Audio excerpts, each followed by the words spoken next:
The golden hues of sunset poured through the massive floor-to-ceiling windows of the luxurious penthouse, casting warm light across the sleek marble floors and minimalist furniture. Daniel Carter stood by the glass, his sharp suit impeccable, yet his posture betrayed a hint of tension.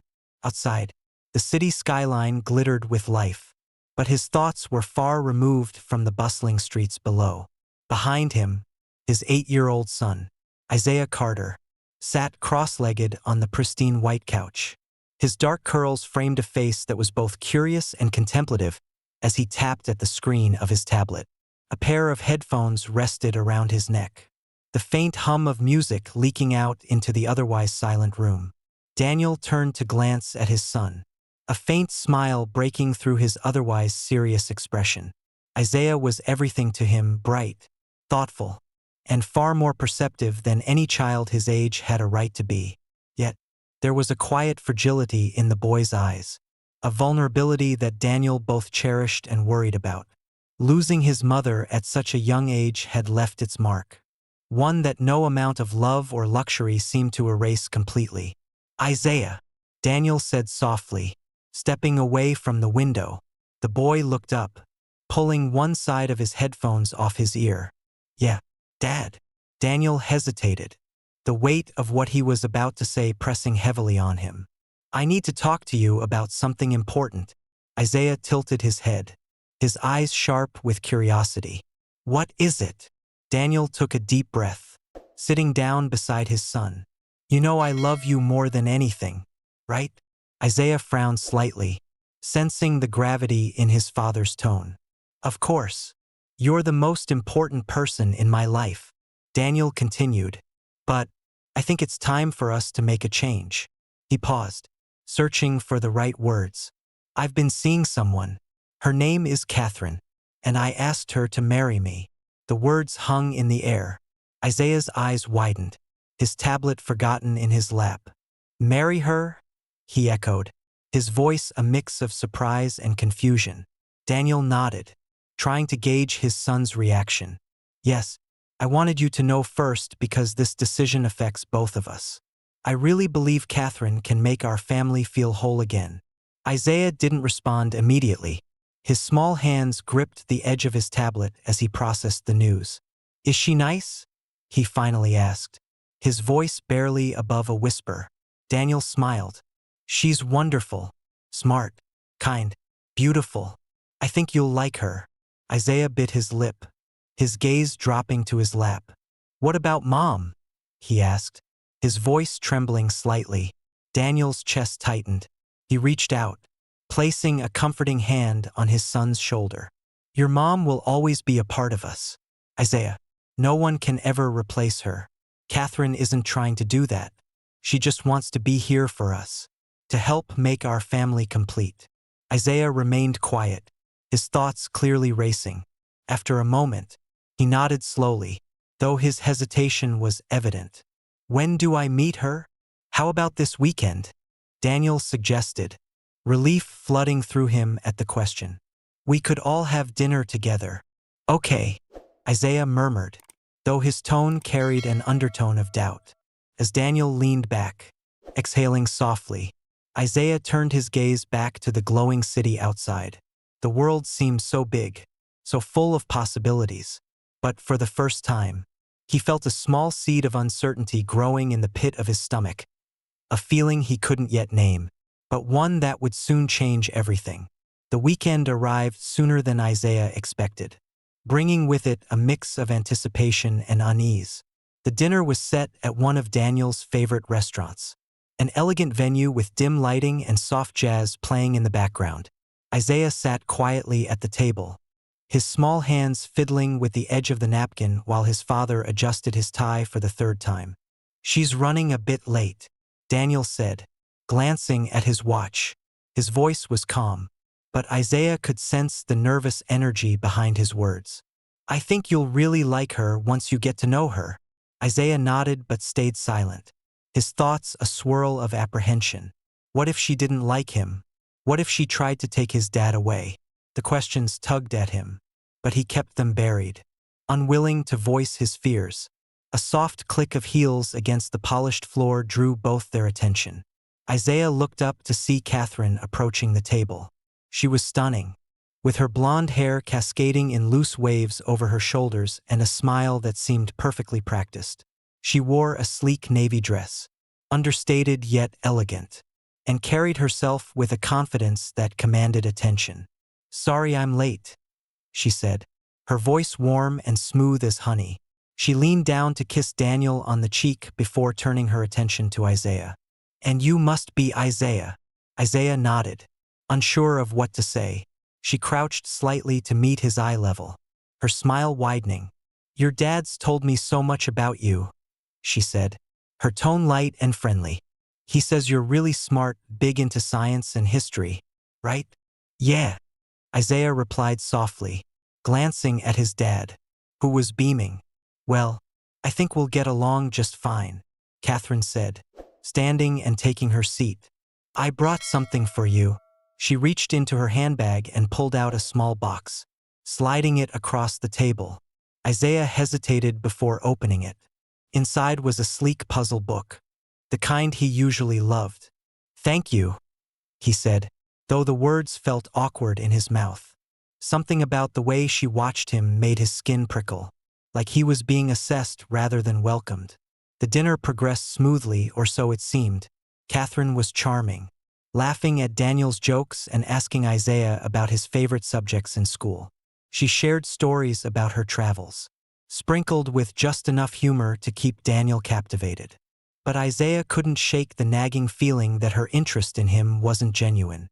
Her compliments felt rehearsed, her questions deliberate, as though she were checking off a list in her head. When the waiter brought dessert, Isaiah noticed how Catherine's gaze shifted briefly when he asked to sit closer to his dad. For a split second, her smile faltered, and her eyes flickered with something cold. It was so brief he almost thought he imagined it. On the car ride home, Daniel was effusive. "See, I told you she was great," he said, glancing at Isaiah through the rearview mirror. "Didn't you like her?"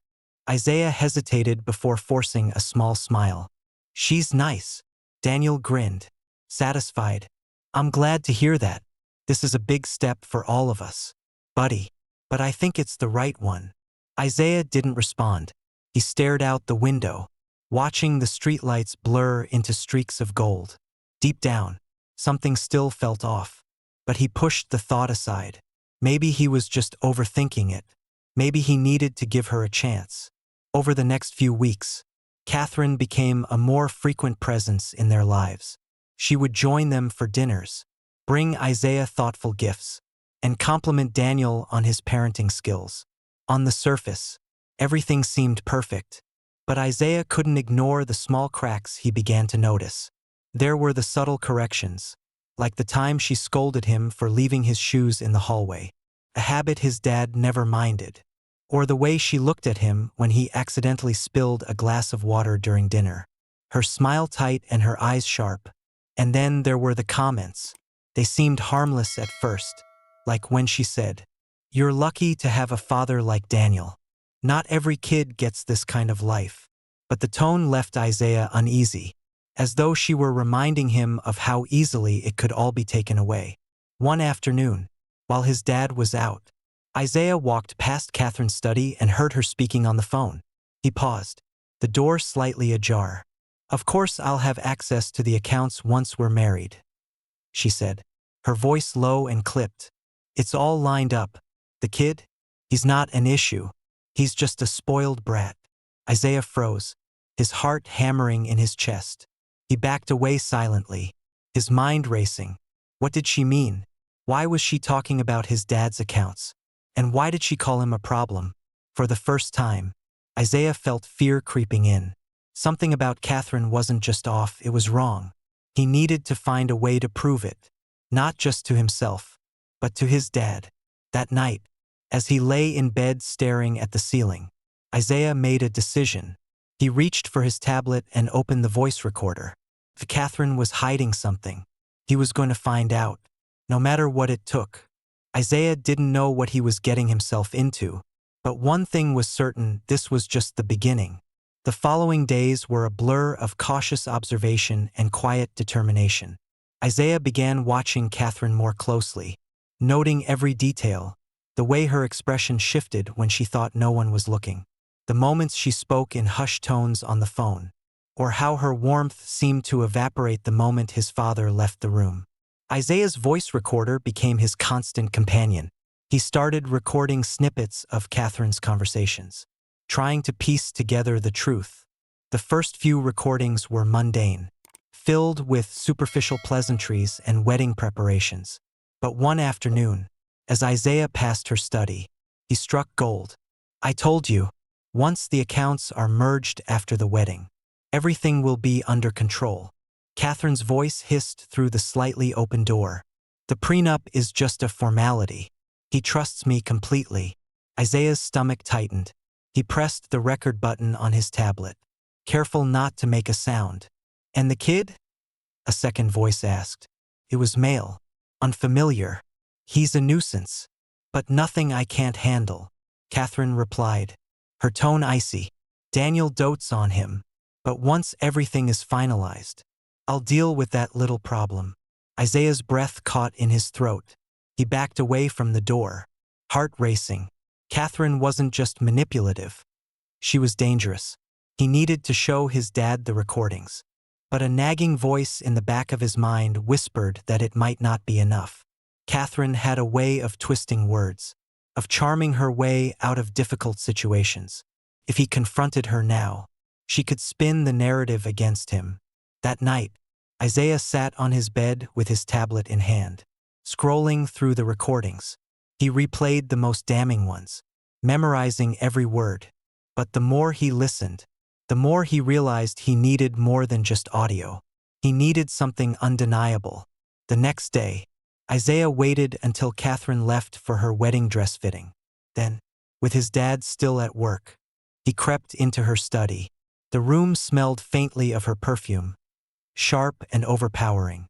Isaiah wrinkled his nose as he approached the desk, his fingers trembling slightly as he opened the drawers. Most of what he found were ordinary papers, receipts, to-do lists, invitations, but the bottom drawer was locked. Isaiah's heart sank. He'd seen Catherine use a key for it before, tucking it into her purse after locking up. He would need to act quickly. Racing upstairs, he rummaged through her purse, finding the small silver key nestled in a zippered compartment. He sprinted back down, unlocked the drawer, and pulled it open. Inside, he found a stack of documents bound neatly in folders. His eyes skimmed the top page, and his heart sank. It was a draft of a legal agreement transferring ownership of several properties and accounts to Catherine in the event of Daniel's incapacitation. Beneath it were emails between Catherine and her lawyer, detailing plans to isolate Daniel from Isaiah and push the boy into a boarding school for troubled youth. Isaiah's hands shook as he took pictures of everything. This was it, the proof he needed. But just as he finished, he heard the front door open. "Isaiah!" Catherine's voice called out, echoing through the quiet house. Panic surged through him. He shoved the papers back into the drawer, locked it, and bolted upstairs. He managed to slip the key back into her purse just as she appeared at the top of the stairs. "What are you doing?" she asked, her eyes narrowing. Isaiah forced a nervous smile. Homework," he lied, clutching his tablet to his chest. Catherine stared at him for a long moment, her expression unreadable. Then, without a word, she turned and walked away. Over the next few days, Catherine's behavior shifted. She became colder, more calculating. Isaiah caught her watching him with a sharp, predatory gaze, and he knew she suspected something. But she never confronted him directly, instead planting seeds of doubt in Daniel's mind. "He seems anxious lately," she said one evening at dinner, her tone dripping with concern. "Maybe he's feeling overwhelmed with the wedding coming up." Daniel frowned. "He's just adjusting. It's a big change." "Of course," Catherine replied, her smile tight. "But children need boundaries. Maybe he needs a little more structure." Isaiah clenched his fists under the table. She was trying to turn his dad against him, and it was working. The final straw came the night before the wedding. Isaiah overheard Catherine on another phone call, her voice low and venomous. "Don't worry," she said. "By this time tomorrow, it'll all be over. The papers will be signed. And the boy will be out of the picture." Isaiah's blood ran cold. He couldn't wait any longer. The wedding was the perfect stage, the one place where everyone would be watching. If he was going to expose her, it had to be there. That night, Isaiah compiled everything, the recordings, the photos, the emails, and saved them to multiple devices. He printed out copies of the most incriminating documents and stuffed them into his backpack. As he lay in bed, staring at the ceiling, he whispered a silent promise to himself. "I won't let her win." The next morning, as the mansion buzzed with last-minute wedding preparations, Isaiah stayed out of sight, clutching his backpack like a lifeline. Catherine moved through the crowd like a queen, her every step exuding confidence. But Isaiah saw through her facade, and he was ready. As the guests began to take their seats and the ceremony commenced, Isaiah positioned himself at the back of the room, his heart pounding. This was it, the moment everything would change. The ceremony began with an air of perfection. The hall was decorated with towering floral arrangements. Soft string music played in the background, and guests whispered admiringly as Catherine entered in her designer gown. She walked down the aisle with a radiant smile, her hand resting delicately on her bouquet. Beside her, Daniel's face glowed with happiness, completely unaware of the storm brewing. Isaiah sat quietly at the back, clutching his backpack. His heart raced as he watched the ceremony unfold. He felt like an outsider in a room full of people who didn't see the danger standing at the altar. He waited for the officiant to begin the vows, his mind replaying the plan he'd rehearsed all night. As the officiant reached the part about signing the marriage license, Isaiah knew it was now or never. His hands shook as he stood, his voice cutting through the silence like a knife. "Stop!" he shouted. The room froze, heads turned, and a wave of murmurs rippled through the crowd. All eyes were on him now. Catherine's smile faltered for the briefest moment before she regained her composure. "Isaiah!" Daniel's voice was a mix of confusion and concern. "What are you doing?" Isaiah stepped forward, his small frame trembling but determined. "You can't marry her, Dad. She's lying to you." Gasps filled the room as Catherine's expression hardened.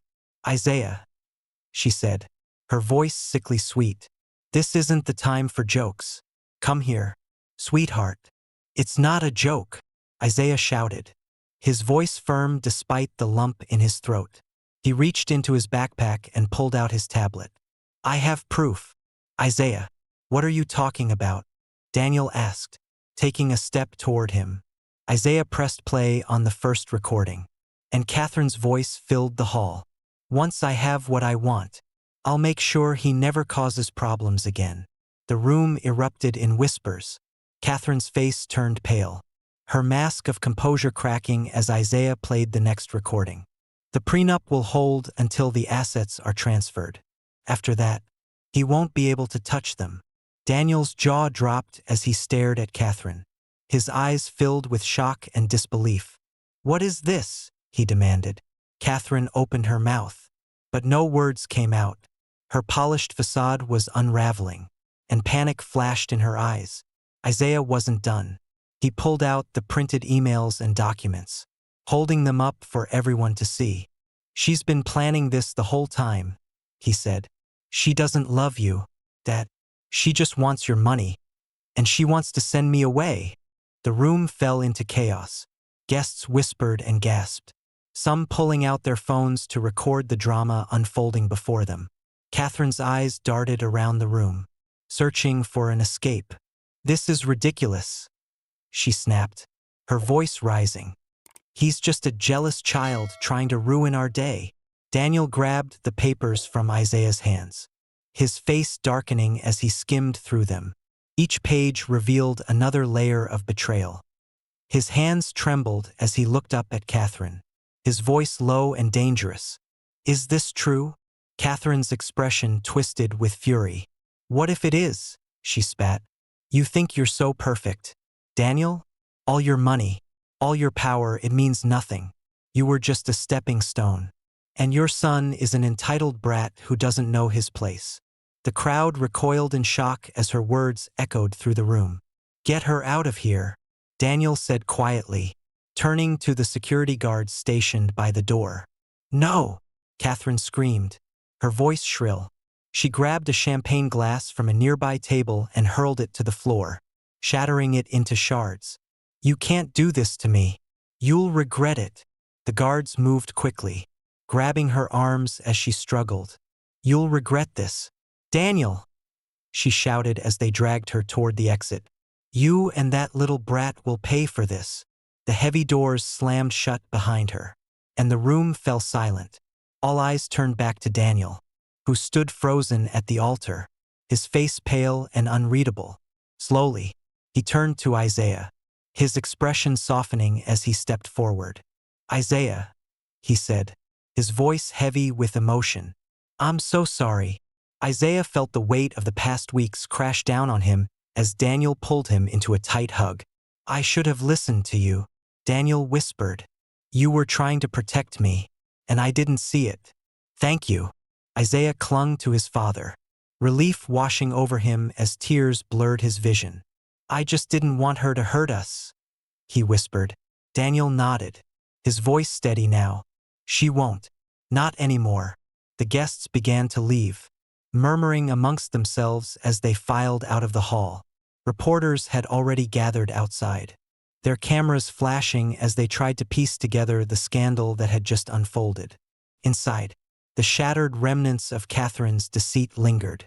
But for the first time in weeks, Isaiah felt a sense of safety.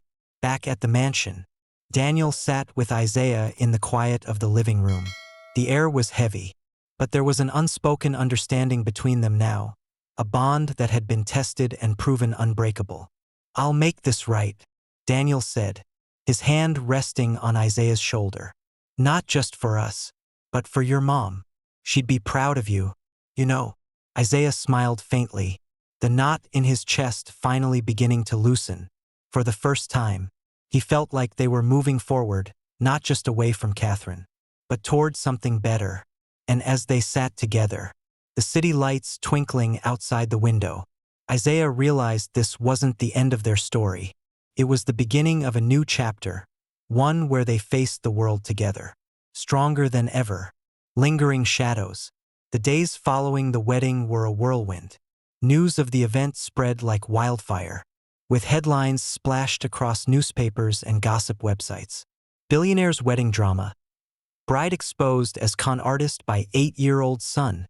Cameras lined the gates of the Carter mansion, reporters shouting questions about the fallout. Inside, Daniel and Isaiah worked to rebuild their lives. The evidence Isaiah had gathered, paired with Catherine's public meltdown, left little room for her to deny the accusations. Legal proceedings began immediately, with Daniel's team of lawyers filing charges for fraud, theft, and emotional harm. But even as Catherine faced the weight of the law, a sense of unease lingered. Revelations in the diary. One evening, Daniel brought the diary Isaiah had found to the dinner table. He flipped through the pages, his brow furrowing with each entry. I should have seen it, he muttered, setting the book down with a heavy sigh. She was calculating every move. Isaiah glanced at the diary but hesitated to read it again. The venom in Catherine's words still stung, even on paper. She hated us, he said softly, tracing a pattern on the edge of the table with his finger. Daniel shook his head. She hated the idea of not being in control. That's not on us. That's on her. The diary contained more than just Catherine's plans to manipulate Daniel. It hinted at connections Isaiah and Daniel hadn't uncovered yet. Entries mentioned meetings with RJ and cryptic references to payments. Daniel's jaw tightened as he read a passage aloud. RJ wants everything clean before the wedding. No loose ends. Who's RJ? Isaiah asked. Leaning closer, Daniel shook his head, his expression grim. I don't know, but I'm going to find out. A warning from the shadows. Despite the increasing legal pressure on Catherine, Small, unsettling incidents began to occur. One morning, Isaiah found a red rose left on the porch, its petals darkened, almost black, as if left to wilt intentionally. A note was attached, written in messy, rushed handwriting. "You'll pay for this." Daniel immediately handed the note to the police. But their assurances of increased patrols did little to ease Isaiah's anxiety. At night, every creak of the house felt louder. Every shadow seemed to stretch just a little too far. "I'll make sure we're safe," Daniel told Isaiah as he installed new security cameras around the property. "She can't get to us anymore." But it wasn't just Catherine that worried him. The name RJ haunted his thoughts. Whoever this person was, they weren't in police custody, and they might still have a reason to come after him and Isaiah. Uncovering the connection. Determined to find answers, Daniel hired a private investigator to look into Catherine's associates. Weeks passed with little progress until one evening, the investigator, a sharp-eyed woman named Grace, showed up at the mansion with a folder in hand. "I found something," she said, spreading documents across the dining room table. "RJ is Richard Jensen, a financier with a reputation for bending the law. He's been connected to several cases of fraud and money laundering, but nothing's ever stuck." Isaiah leaned over the table, his brow furrowed. "What does he have to do with Catherine?" Grace pointed to a series of financial transfers. "Catherine received large sums of money from one of his shell companies right before she met you, Mr. Carter. It looks like she wasn't working alone. Jensen may have been funding her." Daniel's stomach sank. "Why?" "Because of you," Grace replied bluntly. "Your business, your connections, they make you a prime target. They were betting on her pulling off the marriage to gain access to your assets." Isaiah's face paled. "Does that mean he's still after us?" Grace hesitated. "It's possible. Jensen's smart, but he's also ruthless. If he thinks he's lost too much, he might try to cut his losses in a way that's destructive." A new threat. The revelation about Jensen changed everything. Daniel doubled down on security, hiring additional guards and ensuring every aspect of their daily lives was monitored. Despite this, the sense of safety Isaiah had started to regain was slipping away.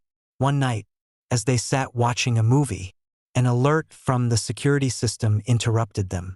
A motion detector near the property gate had been triggered. The guards outside reported nothing unusual, but Isaiah couldn't shake the feeling that they were being watched. The next day, package arrived, addressed to Daniel. Inside was a single USB drive. When Daniel plugged it into his computer, a video began to play. The footage showed Isaiah walking home from school weeks ago, completely unaware he was being filmed. A distorted voice followed. "You should have let it go, Carter. Now it's your son who'll pay." Isaiah's blood ran cold. Daniel immediately called the police and the private investigator, his hands shaking with fury and fear. The plan to fight back. This wasn't just about defending themselves anymore. It was about taking the fight to Jensen. Daniel worked closely with Grace and law enforcement to build a case against him. The recordings Isaiah had collected, the diary entries, and the financial evidence all pointed to a larger conspiracy. Isaiah, though scared, refused to be sidelined. "I can help," he insisted. "I know how Catherine thinks. I can figure out what they might do next." Daniel hesitated but saw the determination in his son's eyes. "You're brave, Isaiah," he said, his voice steady. "But you've already done more than enough. Let me handle the rest." Cliffhanger, the final confrontation. The trail led Daniel and Grace to a property owned by Jensen, a secluded warehouse on the outskirts of the city. As the police prepared to raid the location, Daniel insisted on going along. Isaiah stayed behind at the mansion, but as the hours ticked by with no word from his father, his anxiety grew. The mansion was eerily quiet, the guards stationed outside vigilant but distant. Then, just as Isaiah began to relax, the power went out. Shadows filled the house, and the sound of footsteps echoed down the hallway. Isaiah's heart raced as he grabbed his tablet, activating its flashlight. "Hello," Isaiah. A voice called from the darkness, chillingly familiar. His breath caught as a figure stepped into the faint glow of his light. It wasn't Catherine. It was someone new. A face he'd never seen but recognized instantly from the files. Richard Jensen. Isaiah's breath caught in his throat as Richard Jensen stepped closer. His imposing frame silhouetted by the faint glow from Isaiah's tablet. Jensen's cold, calculating smile sent shivers down his spine. "You've caused quite a lot of trouble, kid," Jensen said, his voice smooth but laced with menace. "I've never been a fan of loose ends." Isaiah instinctively took a step back, his heart pounding. "You shouldn't be here. My dad's coming back." "The police!" Jensen cut him off with a chuckle. "Oh, I know where your dad is. Busy chasing ghosts. Isn't he? Too bad he's not here to protect you." Isaiah tightened his grip on the tablet, his mind racing. He needed to stay calm, to stall for time. "You don't scare me," he said, though his trembling voice betrayed him. Jensen's smile widened. "Brave, I'll give you that. But bravery won't save you." Isaiah's eyes darted around the room, searching for anything he could use. The security system was down. The house was eerily quiet, and Jensen stood between him and the door. "I heard Catherine was the brains," Isaiah said, trying to buy time. "Guess you're just the guy who cleans up her messes." Jensen's expression darkened, the smile fading. "Watch your mouth, kid. Catherine was useful, but she got sloppy. Now I have to fix this." Isaiah took a small step back, edging toward the kitchen. "Fix what? You've already lost. My dad has everything, your emails, your payments. It's over." Jensen's jaw tightened, but he didn't move. "That's where you're wrong. Your father has evidence." "Sure. But if there's no one left to testify, well, the case falls apart. Doesn't it?" Isaiah's stomach churned. He knew Jensen wasn't bluffing. Isaiah's hand brushed against the countertop as he backed into the kitchen. His fingers grazed the handle of a heavy frying pan, and he quickly grabbed it, holding it in front of him like a shield. "Stay back," he shouted, his voice cracking. Jensen raised an eyebrow, amused. "What are you going to do with that, little man? Cook me dinner?" Isaiah didn't answer. Instead, he swung the pan with all his strength, catching Jensen off guard. The pan grazed Jensen's shoulder, but the impact was enough to make him stumble. Isaiah dropped the pan and bolted toward the front door. He didn't make it far. Jensen recovered quickly, grabbing Isaiah by the arm and pulling him back. "Nice try," Jensen growled, his grip like iron. "Let go of me," Isaiah yelled, struggling against him. Suddenly, headlights flashed through the front windows, and the sound of tires screeching to a halt echoed outside. Jensen froze, his grip loosening slightly. "Isaiah!" Daniel's voice boomed from outside. Jensen cursed under his breath, shoving Isaiah aside and darting toward the back of the house. Isaiah stumbled but quickly regained his balance. Running to unlock the front door, Daniel burst in, followed closely by 2 police officers and Grace, the private investigator. "Dad!" Isaiah cried, throwing himself into Daniel's arms. Daniel hugged him tightly, his voice shaking. "Are you okay? Did he hurt you?" Isaiah shook his head. "He's still here." He ran toward the back. The officers immediately moved into action, fanning out through the house. Daniel stayed with Isaiah, his hand gripping his son's shoulder protectively. Minutes later, the sound of a struggle came from the backyard. Jensen had tried to escape but was quickly subdued by the officers. They dragged him back into the house, his face twisted with anger. "This isn't over, Carter." Jensen spat as they cuffed him. "You think you've won? You don't even know what you're up against." Daniel stepped forward, his expression cold. "You're done. Take him away." As the officers hauled Jensen out, Daniel turned back to Isaiah, kneeling to look him in the eye. "You saved us, buddy." Again, Isaiah let out a shaky breath, the tension finally releasing as tears welled in his eyes. "I was so scared, Dad." Daniel pulled him into another hug. "I know, But you were brave. And you're safe now. That's all that matters. In the days that followed, Jensen's arrest led to the unraveling of his entire operation. Evidence from his storage unit, Catherine's diary, and Isaiah's recordings provided more than enough to convict him and Catherine of conspiracy, fraud, and numerous other crimes. For the first time in weeks, the Carter mansion felt like home again. The reporters eventually left, and the shadows of Catherine and Jensen's schemes began to fade. Daniel and Isaiah worked together to restore a sense of normalcy, leaning on each other more than ever. At the foundation's opening ceremony a few weeks later, Daniel spoke to a crowd of supporters, his voice steady and heartfelt. "This foundation is dedicated to my late wife, whose kindness and generosity still inspire us today," he said, "and to my son, Isaiah, who has shown me the true meaning of courage and resilience."